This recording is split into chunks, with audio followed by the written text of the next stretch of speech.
Hi, everybody. It's May 11th, 2023. It's now been 242 days since I visited with my little brother, Paul Kierans. Here's a picture of him.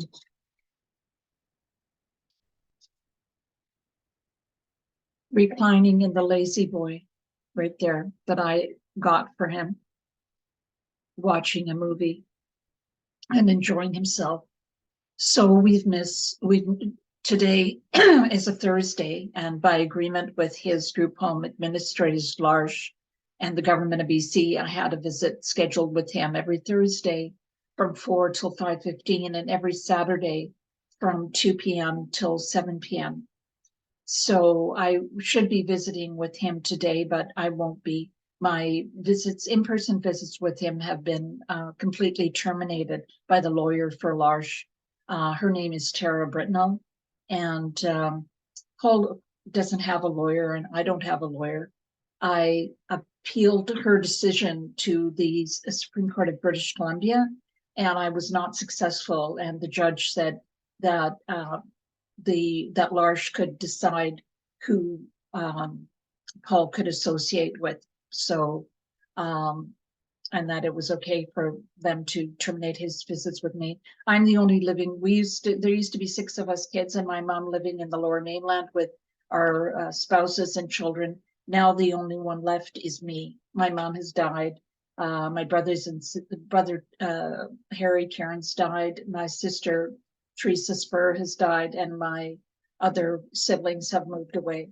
So I'm the only visitor that he has, and he loves coming to my home. He loves being in a personal, homey environment, having me make the kinds of homemade dishes for him that our mom used to make. You may wonder, is there something wrong with me? That Large must know what's best. Well, what I can tell you is there's no medical report supporting this. There's no social workers supporting this. There's no psychologist supporting this.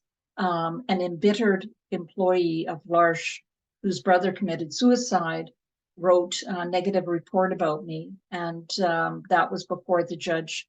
And the judge decided that Large knew what was best for Paul. Now, Large is not one person or any kind of expert. What it is hundreds of managers over the years. I've known literally hundreds, and possibly thousands of employees. Paul has had at least hundreds and hundreds of employees, and usually they're young women who are immigrants or visiting Canada, and for whom English is a second language. Paul is profoundly mentally handicapped, and he has Down syndrome-related speech pathology, so he's hard to understand. So he likes being with me because I understand his references. But we like hanging out together. We like watching Star Trek and Batman, James Bond movies. And I've got bags full of toys and games and art supplies for him. So time is running out. I have lupus. I spent half of the day yesterday with a retinal ophthalmologist because the medication you have to take for lupus, hydroxyhydrochloroquine or Plaquenil, damages the retinas of your eyes, and I've sustained damage. I was diagnosed in 2014, and over the years I have sustained damage, macular degeneration in my retinas. So I spent the morning yesterday with the specialist trying to deal with that issue. And so the medication that has helped me with lupus, I can't take anymore. So my rheumatologist has to figure out what to do now. So I've had a heart attack. I had a heart attack in 2016. I almost died from a kidney infection in 2001. So my health is fragile, and Paul is 65. He just turned 65. And so he's 5 years older than the life expectancy for somebody with Down syndrome. At the time he was born in 1958, the life expectancy was 6 years old, and the doctors recommended that he be institutionalized at a large institution called Smith Falls in Ontario. My dad said to hell with that, and he brought him home on the train from Toronto, sick kids, to Sudbury by himself. And my family suffered a lot of hardship and endured a lot so that Paul could live in a home-like environment. Now, L'Arche prides itself on being a home-like environment. So home-like is the definition. It's not a home, and nobody's fool, least of all the residents at L'Arche. They know it's not a home. It's the best they can do in the circumstances. And sometimes it's not even the best they can do, but it's what they've got, and they have to work with it. So Paul has learned to be very cuddly and ingratiating and kind, and everyone loves Paul. But what he wants, he's told them, he's told me, he doesn't want to leave here. He wants to live with me, and he doesn't want to move. He told me to buy him a bed, and I bought him a bed. So yesterday afternoon, I spent at Staples photocopying these documents. I brought, I set down a court hearing. So I'm at the Supreme Court of Canada with this, but I've also set down a court hearing to go back before the Supreme Court of British Columbia on June 7th. There's going to be a day-long hearing, kind of like a trial. And I had to photocopy, I photocopied 4 sets or 6 sets of these documents here at Staples. I spent $140 on photocopying. Then I had to package them up, and I sent a copy of each of the documents I'll be relying on June 7th to my living siblings, so my remaining siblings, except for Paul. And Paul, I'm going to have him served personally. So the court, I demanded that Paul would be in attendance at these hearings. There's been 13 hearings so far. He's never once been there, and he would love it. He'd have the gist of what's going on. He knew when I was practicing as a lawyer, and he knew when I wasn't. He has sort of a deep understanding of people and of life. So I had to courier this package of documents to Longueuil, Quebec, to North Bay, Ontario, to Coquitlam, and to the Prague in the Czech Republic.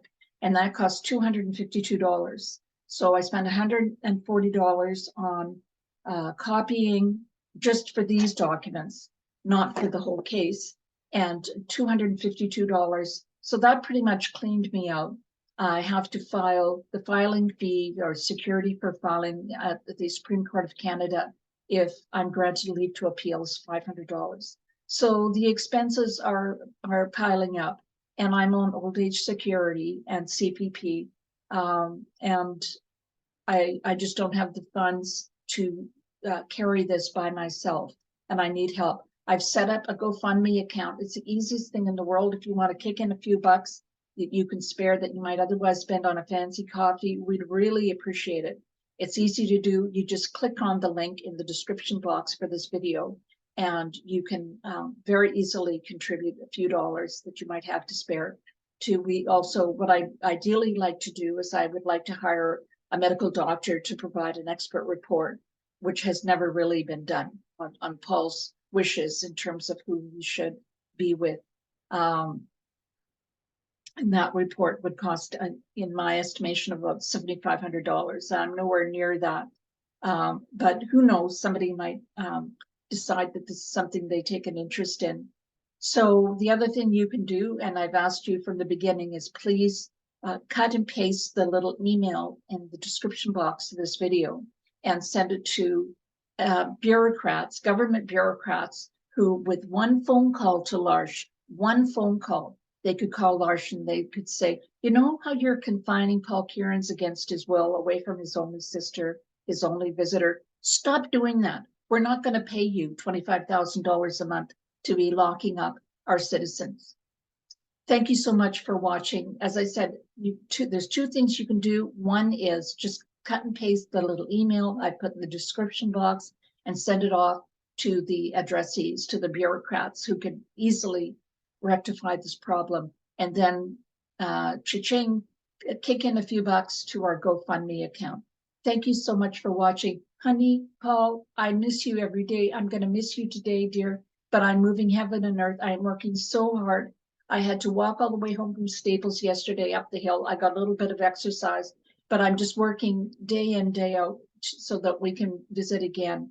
And I miss you so much, dear, and I'll see you soon. Take care. Bye-bye.